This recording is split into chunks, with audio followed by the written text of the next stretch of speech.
MP Mapel Bahasa Inggris tingkat SMA Kabupaten Banjar. Pada kesempatan hari ini kita akan melaksanakan yang pertama adalah diseminasi modul 1.4 budaya positif yang akan disampaikan oleh narasumber kita dari Ibu Aulia Olvan Yusuf dari beliau CGP angkatan 10 ya, dari SMA Negeri 1 Gambut. Acara yang kedua setelah beliau menyampaikan diseminasi modul 1.4 mungkin dari 1.1 sampai 1.4 mungkin akan ada penjabarannya, tapi sepertinya ini fokus ke 1.4.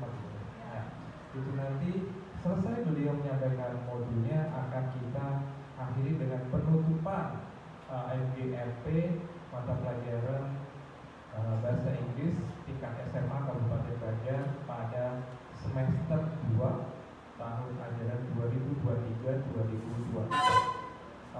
Atas perhatiannya kami ucapkan terima kasih. Selanjutnya acara akan kami serahkan kepada narasumber hari ini. Monggo silakan.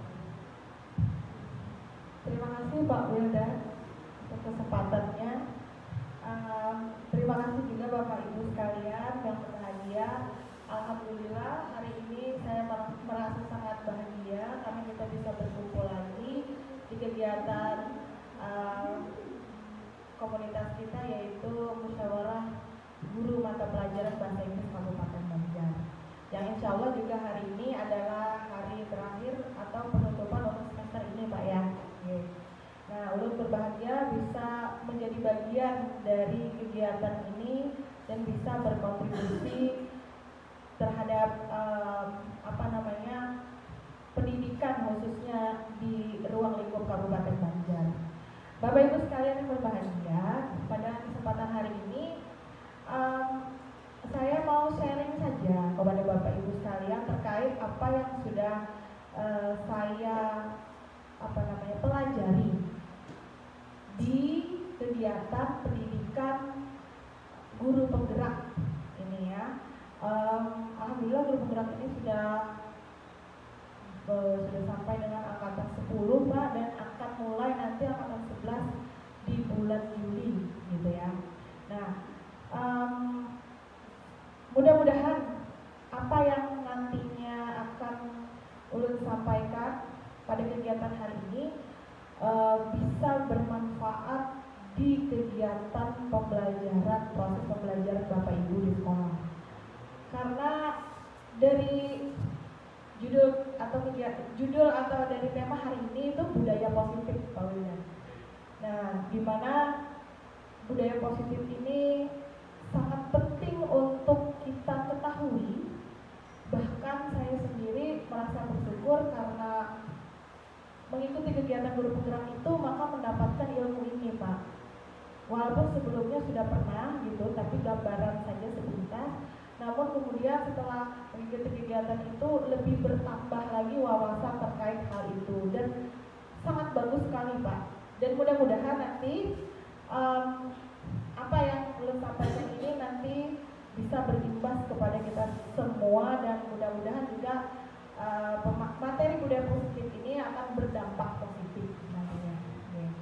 Baik Bapak Ibu, kita mulai saja ya. Pada kegiatan hari ini boleh silakan Pak. Seperti yang ada di slide kita, lebih duduk dulu sebentar ya Bapak Ibu. Ini mengenai budaya positif ya.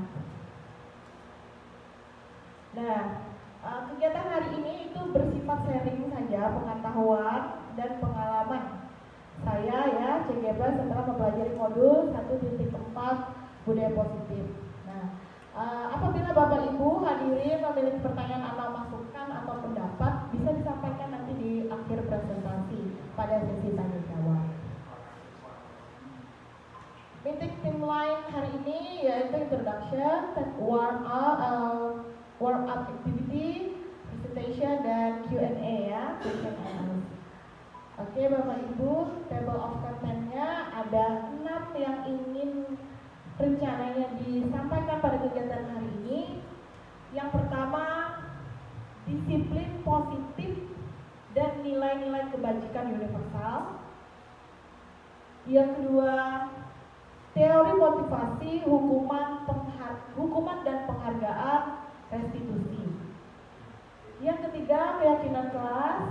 Yang keempat, kebutuhan dasar manusia dan dunia berkualitas. Yang kelima, restitusi 5 posisi kontrol, dan yang keenam adalah restitusi segitiga restitusi.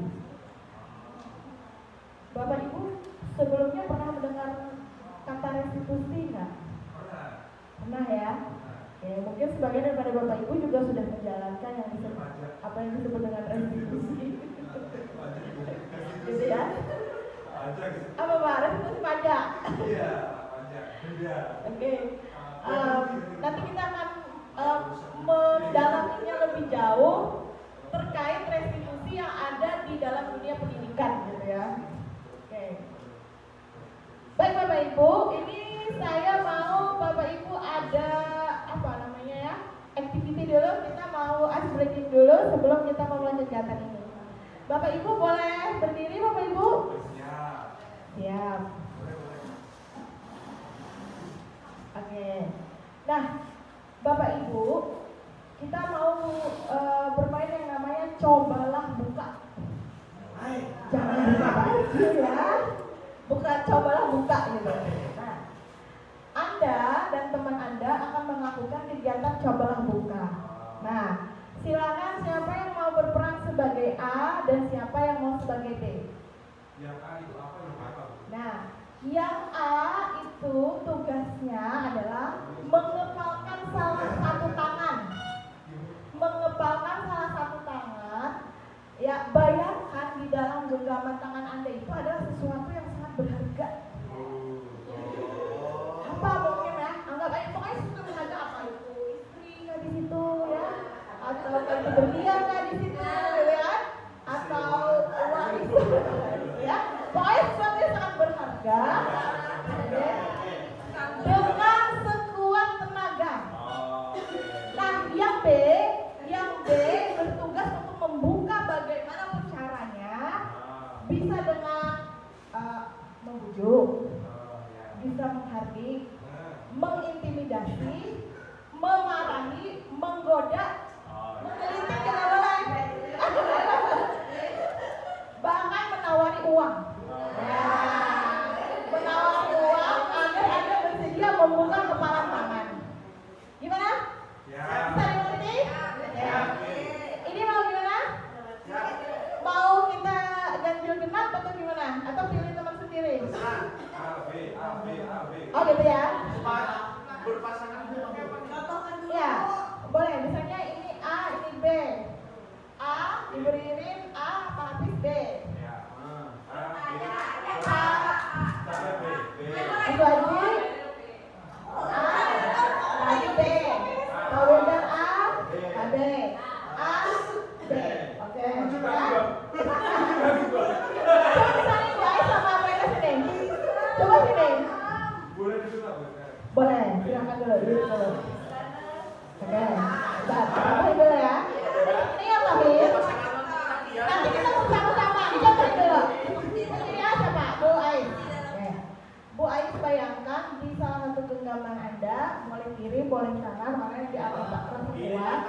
pokoknya sesuatu yang berharga. Memang macam-macam, tapi pokoknya itu berharga dan Ibu Eka tuh mau melihat, paling nggak melihat itu. Gitu. Sebentar, stop ya. Tapi mau itu kan? Ya. Kita contohin dulu ya Bapak Ibu ya. Pokoknya dalam waktu 30 detik ya. Kita iya 30 detik. Oke, siap. Kita mulai dari sekarang.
Silakan dibuka Pak.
Membuka kepala tangan, kebuka nggak tadi? Tidak kebuka. Yang kedua, nggak. Yang kasusnya Ibu Ais dulu. Kasus Ibu Ais dan Ibu Eka tadi, ada yang mau buka tangan nggak? Belum tadi. Nggak ada yang terbuka kan? Belum ada terbuka. Kalau yang kasus kedua, breaking kedua yang dilakukan oleh Pak Sodi dan Pak Hadi, terbuka tadi ya, ada yang terbuka ya. Oke. Baik, mari kita lihat kembali ya kemungkinan jawaban. Oke, pertanyaan pertama dan kedua itu bervariasi antara bersedia membuka dan yang tetap bertahan menutup tangan. Ya, yang pertanyaan ketiga itu siapakah yang sesungguhnya memegang kontrol yang menutup kepalan tangan atau yang berusaha dengan segala cara untuk membuka kepalan tangan rekannya? Jawabannya tentu kita sendiri. Betul tidak? Ya. Apakah kita menghendaki untuk membukanya atau kita untuk menutupnya sekuat-kuat tenaga? Walaupun udah diintimidasi, misalnya atau udah digelitiki, dirayu, bahkan dengan uang gitu ya. Oke. Ini ice breaking saja Bapak Ibu, tapi nanti akan ada hubungannya dengan posisi kontrol dari pembelajaran nanti ya. Oke. Nah Bapak Ibu, kita lanjut ya. Oke. Nah, disiplin positif dan nilai-nilai kebajikan universal ini yang pertama. Disiplin positif dan nilai-nilai kebajikan universal. Apakah Anda setuju dengan pernyataan ini? Hukuman yang tidak menyenangkan dapat mendisiplinkan anak. Iya. Nah, kemudian gimana? Setuju ya? Yang lain, Bapak Ibu? Dapat. Hukuman yang tidak menyenangkan dapat mendisiplinkan anak. Ya. Pertanyaan kedua, pernyataan kedua gitu bukan pertanyaan. Memberi penghargaan dapat meningkatkan motivasi belajar anak? Kenapa Bu? Kira-kira? Karena pernah kalau misalnya selesai duluan dapat sesuatu nih, lalu jawabannya saya bisa beli sendiri, Miss. Oh iya, saya bisa beli sendiri kok, gitu ya. Nggak selamanya dikasih penghargaan gitu ya, atau iming-iming sesuatu gitu ya. Oke, Bapak Ibu, kita lihat di sini ya Bapak Ibu. Disiplin positif. Apakah makna disiplin? Kita lihat dulu ya. Berasal dari bahasa Latin disiplina ya, yang artinya belajar. Makna asal dari kata ini berkonotasi dengan disiplin dari murid-murid Socrates dan Plato. Nah, disiplin diri membuat orang menggali potensinya menuju sebuah tujuan, apa yang dia hargai. Namun dalam budaya kita, makna kata disiplin telah berubah menjadi sesuatu yang dilakukan seseorang pada orang lain untuk mendapatkan kepatuhan. Jadi awal mulanya itu sebenarnya disiplin itu artinya belajar, ya. Tapi kalau kita di tempat kita, kalau kita kenal kata disiplin apa tuh? Harus taat aturan gitu ya. Silakan Bapak.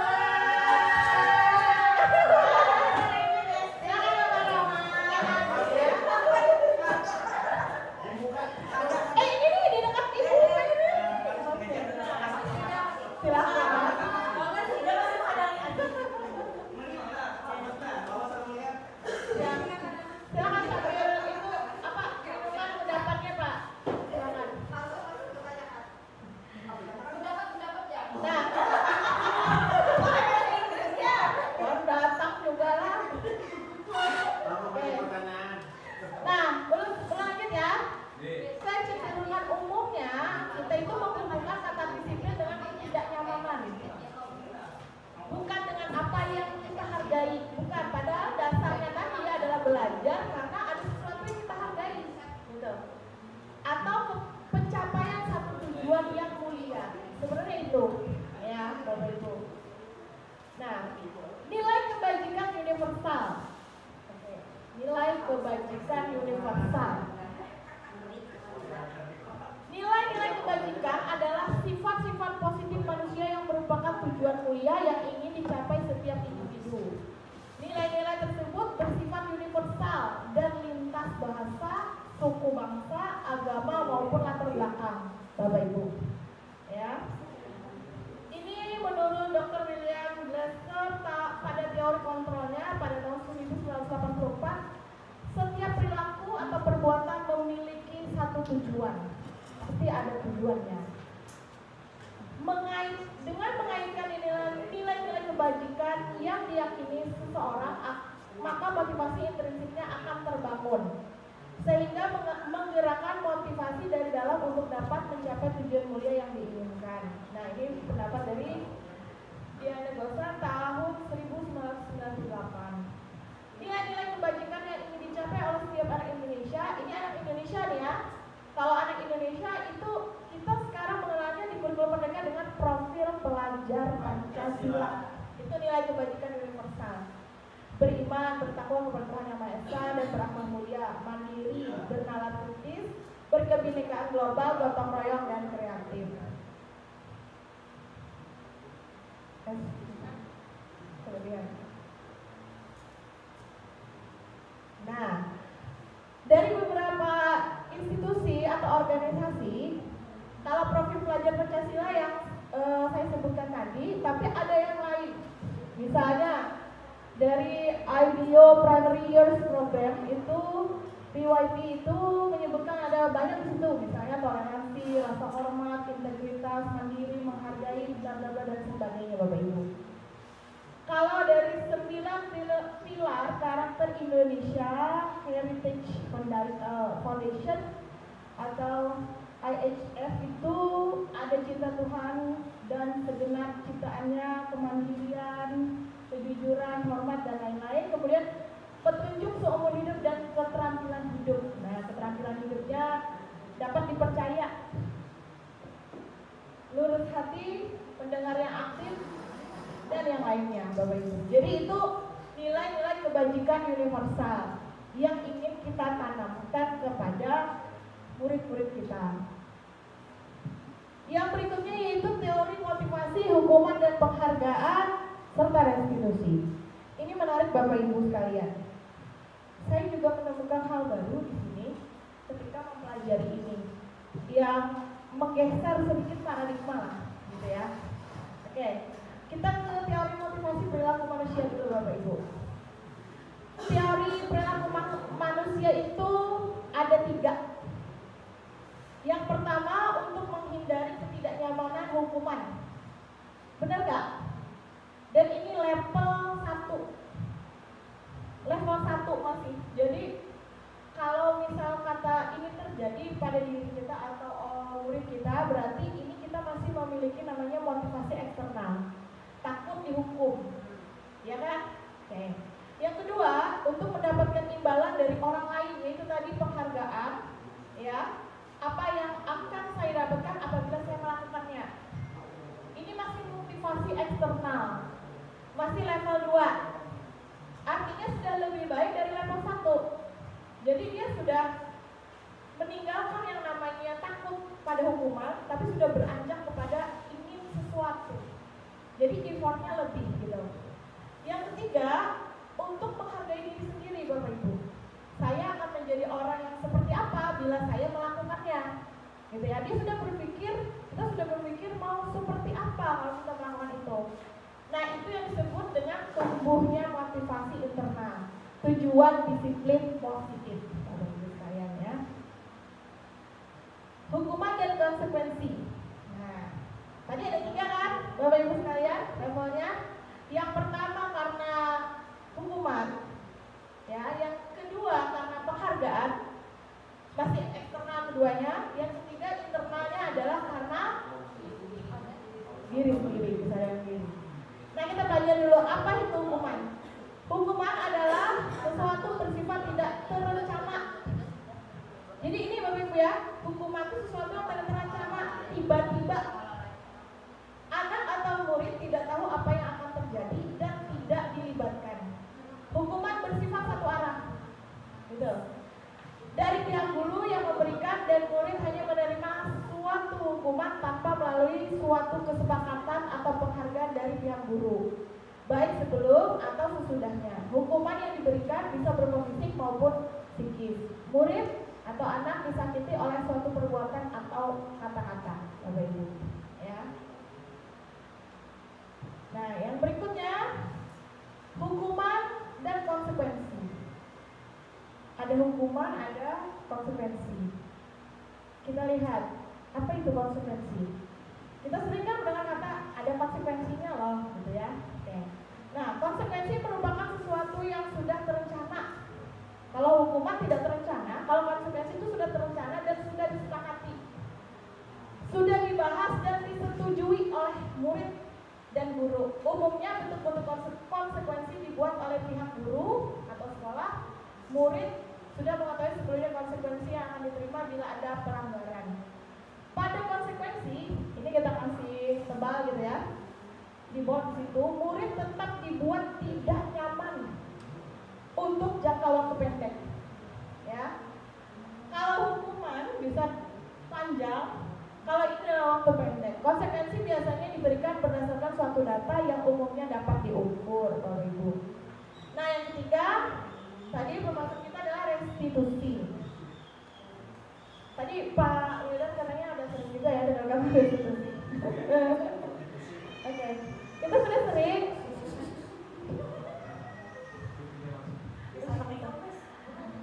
Restitusi adalah proses menciptakan kondisi bagi murid untuk memperbaiki kesalahan mereka. Jadi menciptakan kondisi untuk memperbaiki kesalahan mereka, sehingga mereka bisa habis. Boleh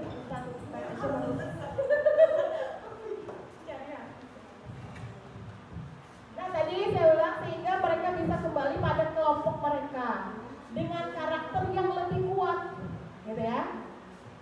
Restitusi juga merupakan proses kolaboratif yang mengajarkan murid untuk mencari solusi untuk masalah mereka dan membantu murid berpikir tentang orang seperti apa yang mereka ingin menjadi terjadi atau tujuan mulia mereka, dan bagaimana mereka harus memperlakukan orang lain.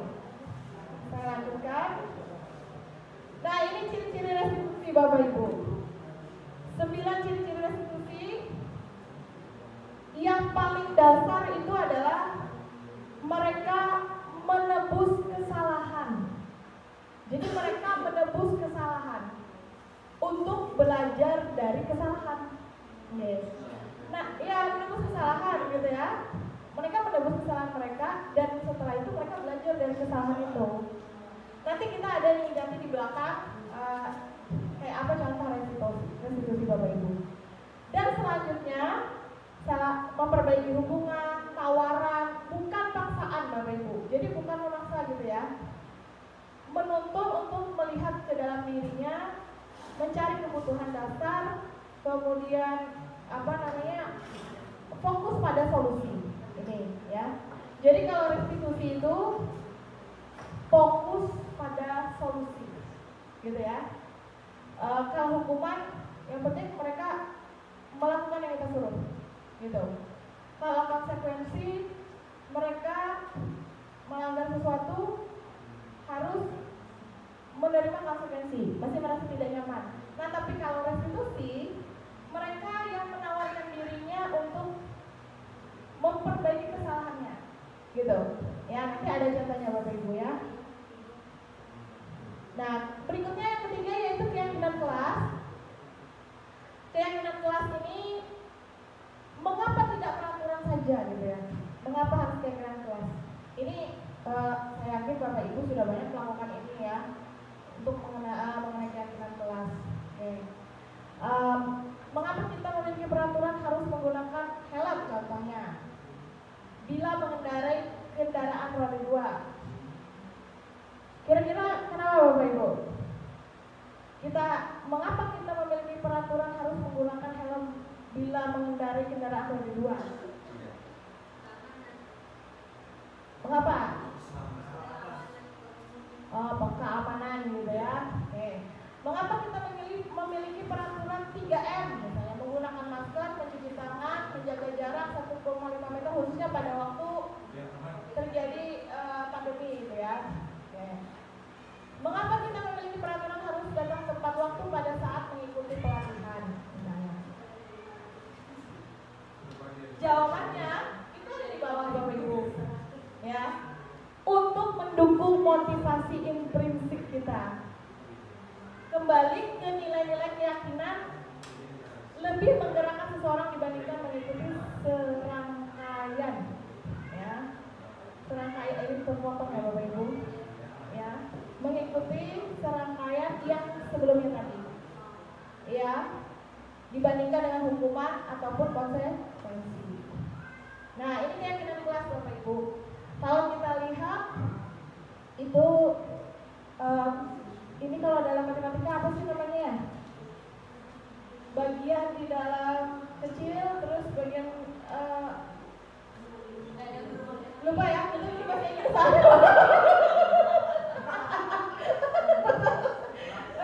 ya.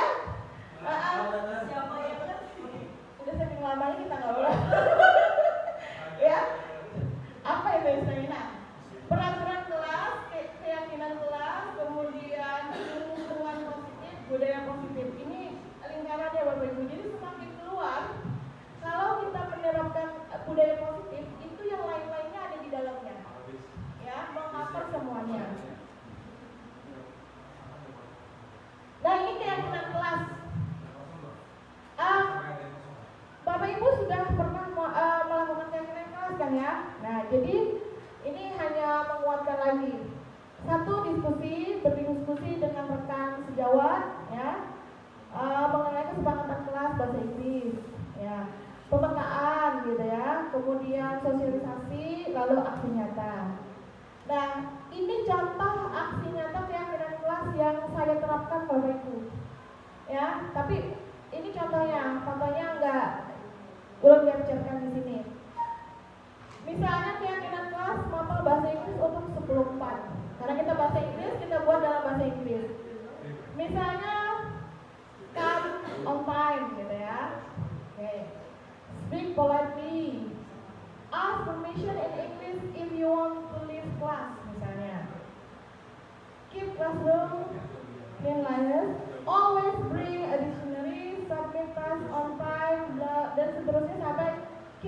classroom safety gitu ya, menjaga keamanan kelas. Nah, di dalam keyakinan kelas ini Bapak Ibu, di setiap poin itu ada nilai kebajikan di dalamnya.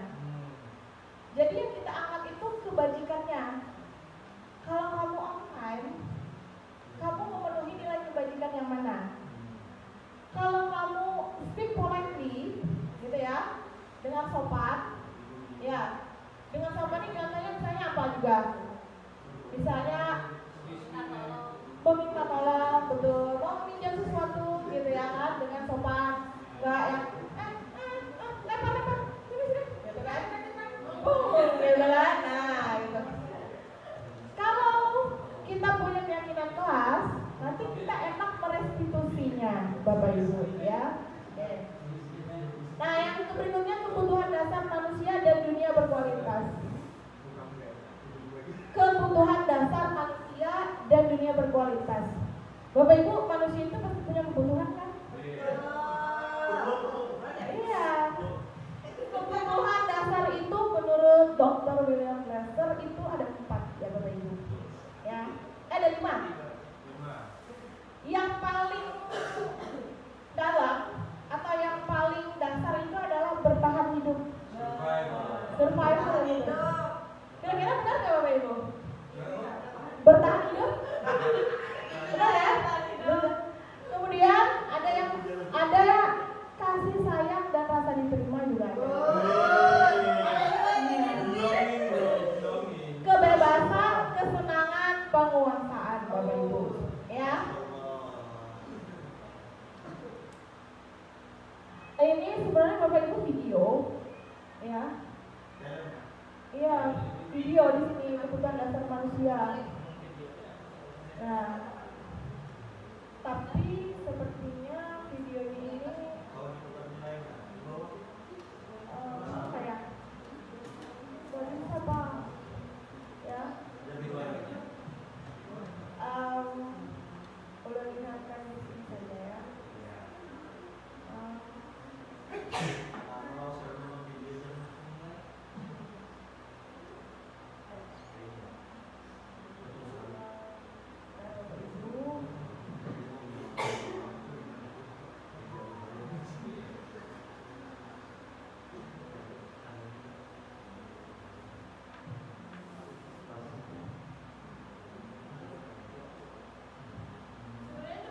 Bapak Ibu kayak lebih menarik sih sebenarnya kalau itu ya. Secara singkat aja deh. Ini bisa dilihat nggak? Udah besarin ya. 150. Nah, ini bisa dilihat nggak Bapak Ibu? Ya, sambil dijelaskan ya. Kalau bertahan hidup itu adalah kebutuhan yang bersifat fisiologis untuk bertahan hidup, misalnya kesehatan, rumah, dan makanan, ya. Jadi orang mati-matian tuh mempertahankan untuk bertahan hidup kalau untuk kesehatan, rumah, dan makanan. Benar nggak Bapak Ibu? Nah, disebut dengan survival Bapak Ibu ya. Yang berikutnya adalah kasih sayang dan rasa diterima. Kebutuhan untuk diterima sebenarnya ya. Ya. Nah, kalau kebutuhan ini adalah kebutuhan psikologis, kebutuhan untuk disayangi dan diterima, meliputi kebutuhan akan hubungan dan koneksi sosial, gitu ya. Kebutuhan untuk memberi dan menerima kasih sayang. Ya, dan kebutuhan untuk merasa menjadi bagian dari satu kelompok, gitu ya, merasa diterima dari satu kelompok. Itu juga kasih sayang Bapak Ibu. Oke, jadi kalau ulun di MGMP ini kada diterima oleh bagian dia, ulun merasa kada disayang. Oke, yang berikutnya adalah penguasaan. Para mak silakan tuh, bayang dapat. Nah, penguasaan. Kebutuhan pengetahuan atas kemampuan Bapak Ibu. Kebutuhan ini berhubungan dengan kekuatan untuk mencapai sesuatu, menjadi kompeten, menjadi terampil, diakui atas prestasi dan keterampilan kita, didengarkan oleh dan memiliki rasa harga diri, gitu ya. ingin diakui gitu, karena sudah kompeten gitu, merasa kompeten, menjadi terampil dan diakui prestasi keterampilannya. Tadi penguasaan ya Bapak Ibu, lalu kebebasan. Kebebasan ini berarti kebutuhan akan pilihan, ya. Ini kebebasannya artinya kebutuhan akan kemandirian, otonomi, memiliki pilihan Bapak Ibu, dan mampu mengendalikan arah hidup seseorang. Ini kebebasan ya. Jadi ada kemandirian, ada otonomi, dan memiliki pilihan, gitu ya. Pilihan. Terus kesenangan, kebutuhan untuk merasa senang. Iya nggak Bapak Ibu? Kebutuhan akan kesenangan ini yaitu kebutuhan untuk mencari kesenangan, bermain dan tertawa. Namanya juga kesenangan, ya. Jadi beda. Kehibungan itu bagian dari kesenangan, ya. Karena merasa senang lalu himung ketawa, lihum itu bisa juga Pak Ade senang, ya. Nah itu yang kita butuhkan. Nah itu ya.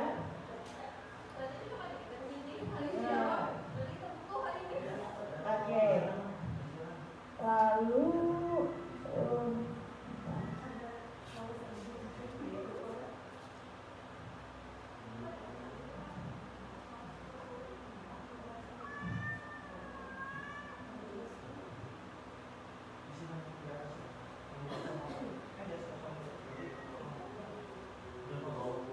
kembali ke laptop Bapak Ibu, ini tadi.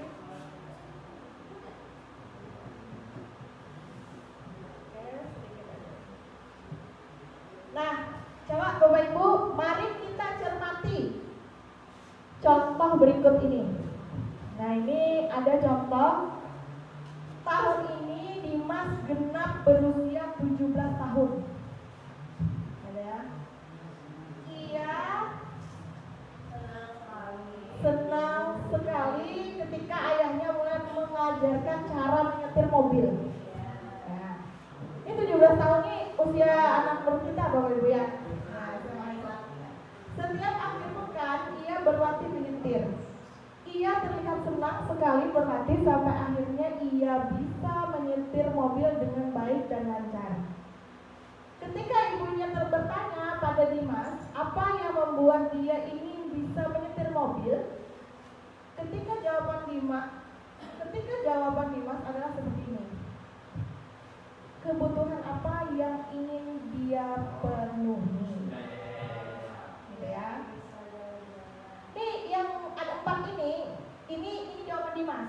Bertanya. Ada 4 kemungkinan jawabannya Dimas ini. Nah, sekarang Bapak Ibu silakan identifikasi gitu ya. Kalau yang nomor 1 itu menyetir mobil itu seru. Itu kira-kira kebutuhan apa ya? Kalau dari 5 tadi, ada kebutuhan bertahan hidup, survival tadi, kebutuhan kasih sayang, rasa terima, penguasaan karena udah kompeten gitu kan, punya. Kemudian ada pilihan, ya tadi ada pilihan ya, memilih. Yang kelima adalah kesenangan. Kalau Ibu Ais apa Ibu Ais? Menyetir mobil itu seru gitu. Senang ya? Bapak Ibu. Asalkan begini juga. Bukan. Kalau Melinda apa Melinda? Untuk yang nomor 1 ini. Menyetir mobil itu seru.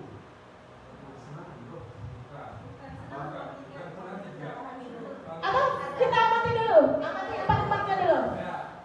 Nomor 2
jatuhnya pada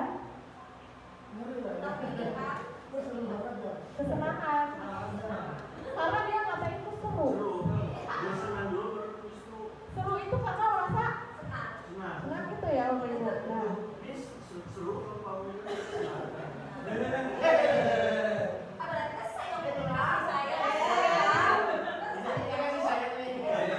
yang kedua Bapak Ibu, biar bisa jalan-jalan naik mobil sama teman-temanku. Itu apa? Kasih sayang. Iya. Karena ada teman-temannya Bapak Ibu, gitu di situ. Nah, kalau yang ketiga, aku senang bisa pergi ke tempat-tempat yang aku suka. Senang.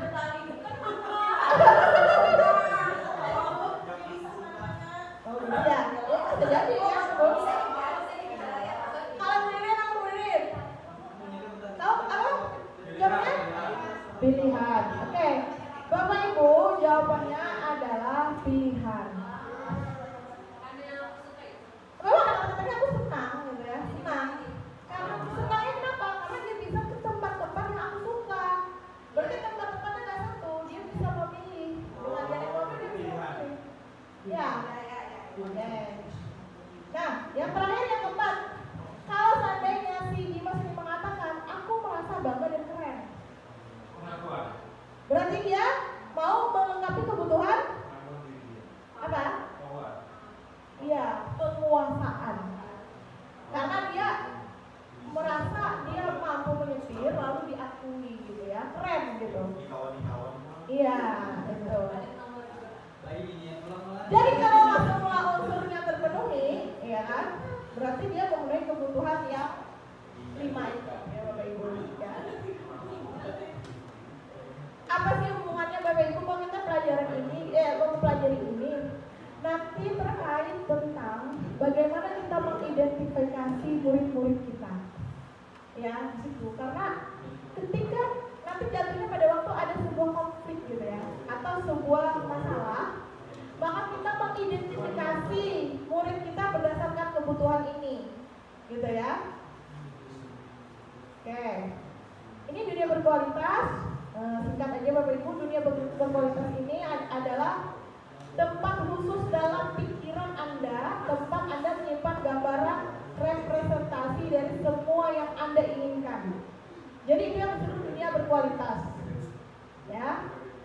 Bisa berisi orang-orang, hal-hal dan apa saja yang terbaik dalam hidup Anda dan membuat Anda merasa bahagia dan terpenuhi kebutuhan dasar Anda. Itu dunia berkualitas namanya.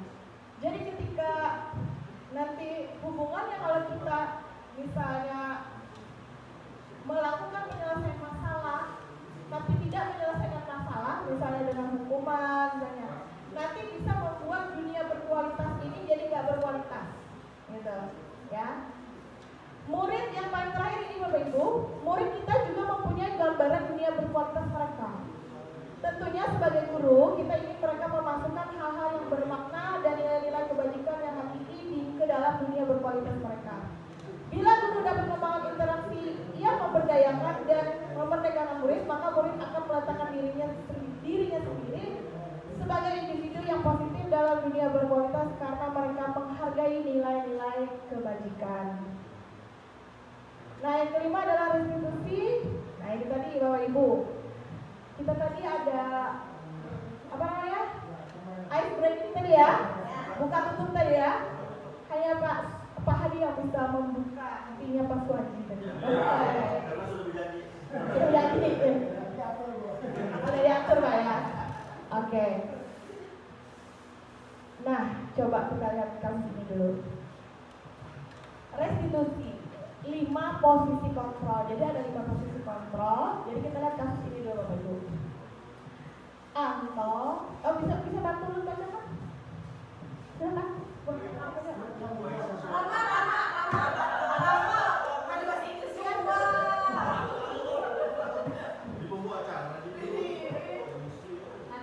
Anto jarang sekali hadir di pembelajaran jarak jauh dan pada saat hadir pun Anto seringkali menggunakan kata-kata kasar di kolom chat mengejek teman-temannya. Hal ini sudah sangat mengganggu dan beberapa orang tua murid yang mengikuti pembelajaran daring mengeluhkan tentang perilaku Anto di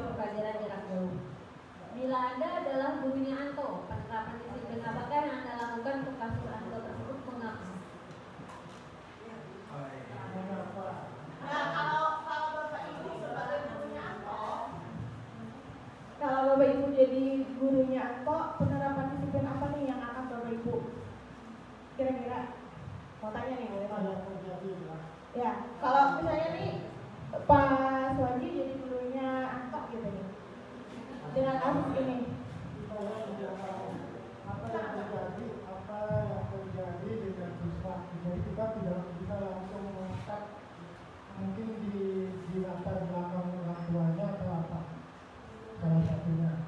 Jadi kita lihat dulu ke belakang mengapa kan pertanyaannya. Nah kalau mengapa itu berarti artinya panjang jawabannya.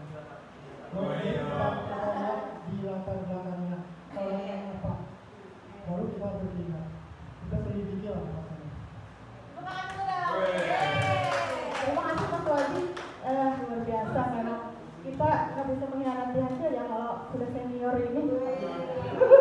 Itu ya. Bapak Ibu, ada yang mau kasih pendapat lagi?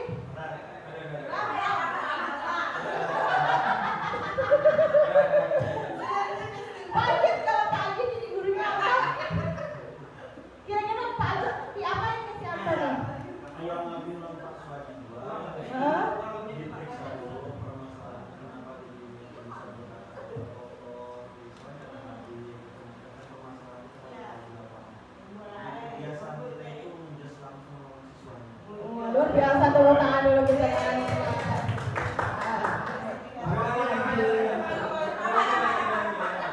Ada yang mau share lagi?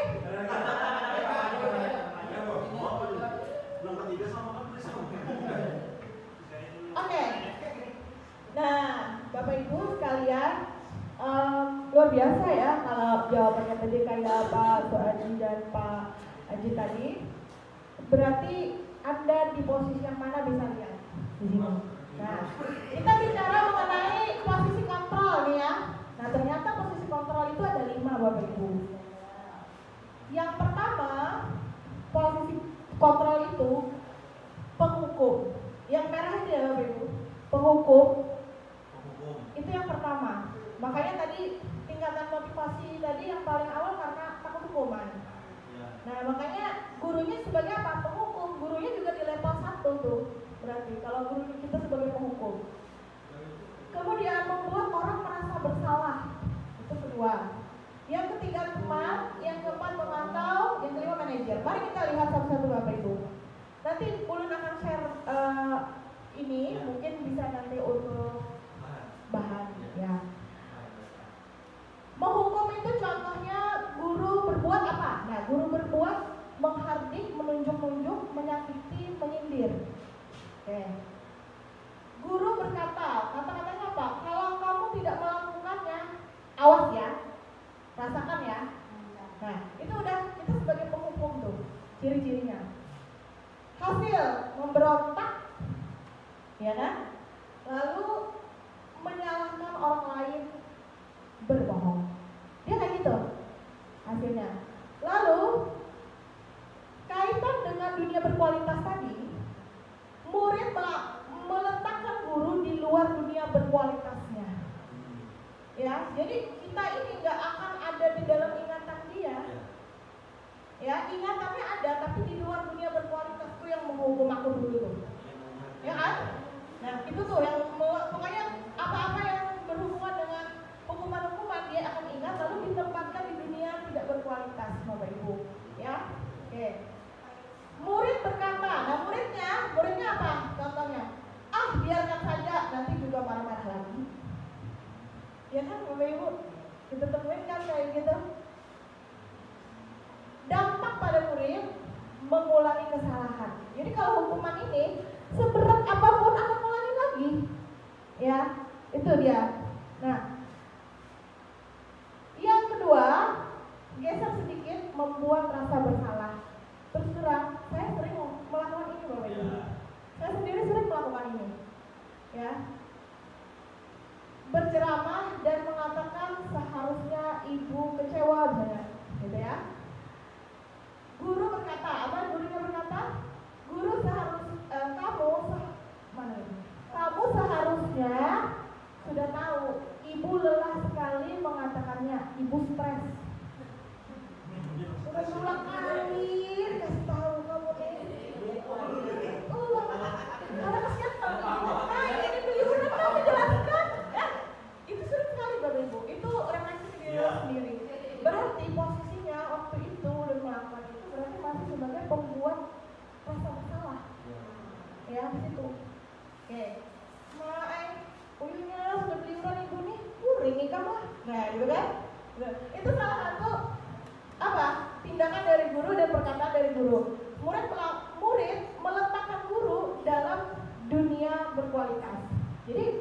muridnya masih mengatakan guru di dunia berkualitas, masih di dunia berkualitas, masih, ya. Yang muridnya kemudian maafkan saya, jadi masih bisa melakukan itu, maafkan saya bu, maaf pak, gitu kan. Lalu dampaknya, tapi masih ada dampak negatifnya Bapak Ibu. Dampaknya adalah merasa rendah diri, gitu ya. Apalagi kalau di depan teman-temannya, gitu. Teman, nah dulu saya tuh berpikir gini Bapak Ibu, ayo mari kita seperti berteman dengan anak-anak. Ternyata teman itu masih tengah-tengah posisinya. Di mana? Membuatkan alasan-alasan untuk muridnya, gitu ya. Kemudian berkata apa? Ayolah lakukan demi ibu. Nah, ayolah. Karena di mana kepala sekolah, ibu bilang wali kelas mah. Lah, saya gitu kan? Ayo jangan ribut lah. Karena ibu ini demi gitu kan Pak, Bu, bisa kayak gitu. Lalu hasilnya kalau teman kita sering membuat-buatkan alasan untuk mereka supaya mereka nggak disalahkan, hasilnya ketergantungan. Nah itu. Lalu muridnya yaitu berkata, saya pikir bapak ibu ya ternyata begitu. Saya pikir bapak ibu teman saya, ternyata begitu. Gitu ya. Apa itu? Saat kita tidak berada di posisi untuk memberi alasan untuk dia, bapak ibu. Gitu. Nah yang berikutnya adalah pemantau. Pemantau ini menghitung dan mengukur. Gitu. Misal gurunya berkata apa peraturannya, ya? Lah ini kok sampahnya begini. Maka peraturan kita kayak gimana? Saya gitu kan? Dikembalikan lagi pada peraturan. Nah ini kan kita peraturan, gitu kan? Nah, kok ngumpul tugasnya lambat? Udah 3 minggu, gitu kan? Kan kita sudah punya perjanjian, punya keyakinan kelas kalau kita pokoknya harus mengumpulkan tugas artinya tepat waktu. Saya tadi, gitu kan? Nah, itu kita masih berada di posisi pemantau, Bapak Ibu, namanya. Murid meletakkan guru peraturan dan hukum di dunia berkualitas, masih di dunia berkualitas mereka. Nah, yang kalau bisa kita menjadi manajer. Manajer ini bukan berarti kepala sekolah, Bapak Ibu, ya. Kita manajer di pembelajaran di kelas kita. Di mana itu? Mengajukan pertanyaan-pertanyaan. Nah, tepuk tangan lagi untuk Mas Wajib. Jadi kalau kayak kasus Anto tadi, misalnya dari pertanyaan, tanyakan dulu alasannya dari reason why-nya, gitu ya. Ya. Lalu apa yang kita yakini, apa yang bisa kita kerjakan untuk memperbaiki masalah ini, gitu ya. Jadi berfokus pada solusi.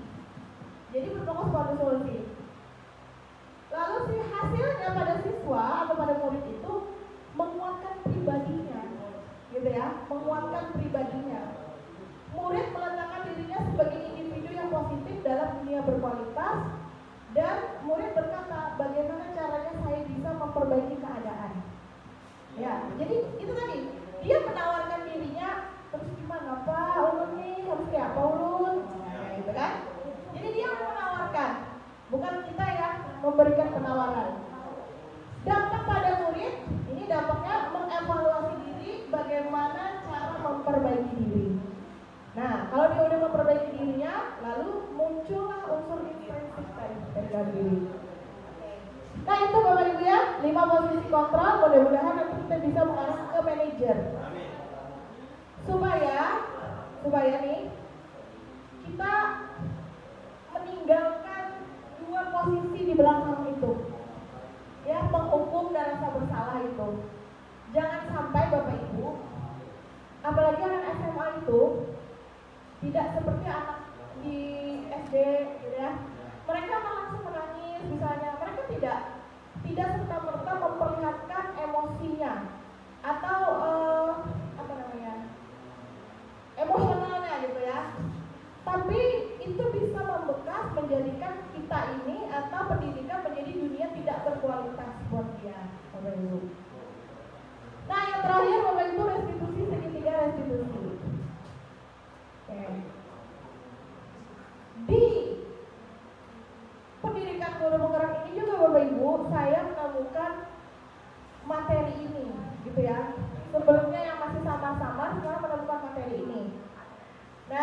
Tadi kalau yang paling rendah tadi hukuman gitu ya. Posisi kontrolnya sebagai penghukum gitu Bapak Ibu. Nah kalau ini restitusi, ini sebenarnya sering didengar dalam psikologis atau BK gitu Bapak Ibu. Yang pertama Bapak Ibu memvalidasi tindakan yang salah gitu ya. Jadi memvalidasi tindakan salah itu misalnya ketika anak melakukan kesalahan, kita tidak langsung menghakimi dari kata Pak Azim, tapi kita merayakan dulu alasan dia, kenapa dia terlambat, kenapa dia tidur, kenapa dia A, B, C, D segala macam, ya. Untuk apa? Maaf, yang pertama Bapak Ibu menstabilkan identitas. Dengan kata-kata apa? Misalnya gini, nggak apa-apa nak, setiap orang itu pasti pernah berbuat salah, ya. Kamu bukan satu-satunya kok yang pernah berbuat ini. Terus setelah itu apa? Ya udah, silakan kamu suka. Lanjut lagi Bapak Ibu, lanjutnya apa? Memvalidasi tindakan yang salah. Kita buat dia mengakui bahwa dia memang salah, tapi dirinya sendiri ngakuin, gitu. Gimana caranya? Nah, kamu tentu punya alasan kamu melakukan itu. Ditanyain, iya bu, saya kayak gini-gini, tadi malam main game sampai jam 3 pagi bu, gini-gini. Atau saya bu, bapak saya sama ibu saya itu berjualan pagi-pagi, jualan pas lagi ada pesanan, jam 1 malam udah harus bangun, bla bla bla dan sebagainya. Jadi kita memvalidasi tindakan itu dulu. Nah, lalu menanyakan keyakinan. Nah tadi kita bicara tentang keyakinan kelas kan ya. Nah keyakinan kelas kita apa? Keyakinan yang sudah disepakati. Jadi nilai kebajikan Bapak Ibu, bukan peraturannya. Nilai kebajikannya apa? Misal dia kita panggil karena misalnya suruh kerja kelompok. Kita misalnya ada rapat, kita suruh kerja kelompok, lalu dia tidur, temannya lagi ngerjain, dilaporkan sama temennya, gitu. Lalu kita tanya, gitu ya kan? Kenapa kamu tidur, misalnya? Tanyain dulu, gitu ya. Nah, lalu kamu ingin menjadi orang seperti apa? Nanti dia akan menawarkan solusi, Bapak Ibu. Nah, ini tadi 3, menstabilkan identitas, validasi tindakan yang salah, dan menanyakan keyakinan. Nah, ini menstabilkan identitas berbuat salah itu tidak apa-apa gitu Bapak Ibu ya. Validasi tindakan yang salah itu padahal kamu bisa melakukan yang lebih daripada ini, tapi kamu tidak melakukannya dan kamu pasti punya alasan misalnya. Menanyakan keyakinan kelas. Nah, lalu kita tanyakan Bapak Ibu. Oh saya ketiduran itu gara-gara membantu orang tua Bu. Nah, menurut kamu ada nggak keyakinan kelas yang kamu langgar atau yang tidak kamu patuhin? Kita tanya yang kita kembalikan ke dia. Oh ada Bu, misalnya saya tidak bertanggung jawab misalnya. Karena apa? Teman-temannya tadi kan ngerjain tugas kelompok, tapi dia enggak, misalnya, gitu ya. Terus apalagi kita tanya, ulun melanggar ini Bu, ulun melanggar ini. Lalu apa yang ingin kamu tawarkan nih untuk memperbaiki kesalahan misalnya? Lalu kata ininya apa? Oke, saya pertama minta maaf dulu mungkin dari anaknya. Lalu terus gimana? Nanti anak itu yang akan menawarkan solusinya sendiri, gitu. Jadi bukan kita yang kamu gini ya, kamu gitu ya. Jadi dia menawarkan. Setelah dia menawarkan baru bisa Ibu pegang, bisa Bu. Lalu dia ada nilai apa kebajikan yang misalnya itu komitmen. Ya, Ibu pegang ya, misalnya gitu. Iya, jadi komitmennya dia berkomitmen terhadap dirinya sendiri, gitu, ya. Nah, ini contoh Bapak Ibu, mudah-mudahan bisa di ini ya. Bisa.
Tadi saya tuh di kelas 2 gitu. Oke. Media, setiap orang itu pasti pernah melakukan kesalahan. Itu juga pernah melakukan kesalahan. Namun begitu biasanya maka ini dia dulu gimana kabarnya baik, alhamdulillah baik ibu. Nah sakit kak? Enggak. Oke. Dia tahu nggak kenapa dipanggil kemari? Saya ada buat salah bu, buat salah. Oke. Nah kira-kira kesalahan ini apa? Tadi saya tuh di kelas 2 gitu. Oke. Media, setiap orang itu pasti pernah melakukan kesalahan. Ibu juga pernah melakukan kesalahan. Namun begitu biasanya kalau kita melakukan kesalahan itu pasti ada alasannya. Nah, dia banget begini karena ibu nggak tahu alasan dia tertidur di sekolah. Kira-kira alasan dia apa? Tadi saya kepercayaan dulu. Bagaimana buat orang tua saya buat siapin dagangan bu. Masalah dia dagang apa? Nasi bungkus gitu terus banyak pesanannya banyak bu sampai larut malam belanja tidur gitu misalnya anak itu sekitar jam 2 biasanya tidur jam berapa? Jam 10 tahu mentok jam 11 bulan jadinya tidurnya sedang tidur jadi dia tidur di salah nah kalian sudah tahu alasannya itu. Oke, dia masih ingat nggak dengan keyakinan berat kita yang dulu ingat masih. Oke, kalau dia masih ingat, ada nggak keyakinan kelas kita yang dia atau yang dia belum beli? Tadi saya mau menghargai ibu, makan ibu, terus nggak ikut kerja sama, melepas tanggung jawab kelompok tadi ibu.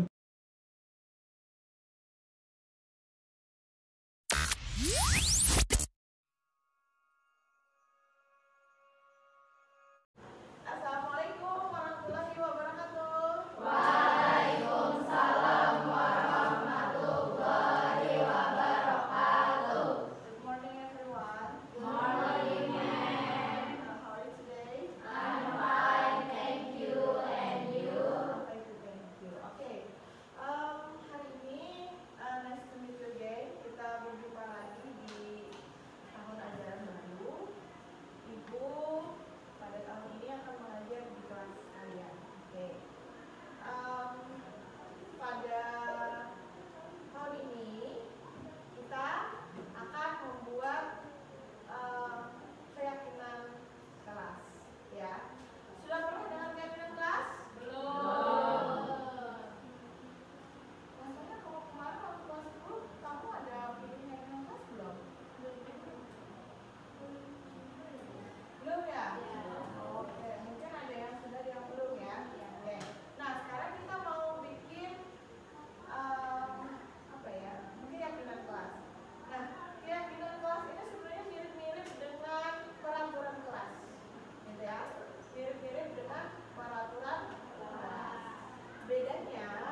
lalu kalian membuat kelas ini nantinya supaya kelas ini selama 1 tahun ke depan akan berjalan dengan nyaman. Ya, mau nggak kelasnya nyaman? Ya, kalau kelasnya nyaman itu harus ada kesepakatan dulu. Ya, jadi keyakinan kelas kita ini kita bikin dalam kesepakatan. Bukan bentuknya peraturan, tapi kesepakatan kelas. Ya, kalau aturan itu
saya Rasya Wulandari dari kelas 11-3. Menurut saya dengan adanya keyakinan kelas di sini bisa membuat siswa lebih tertib, lebih disiplin dengan adanya keyakinan-keyakinan yang dibuat mereka pribadi, tidak adanya paksaan dari guru. Jadi menurut saya bagus.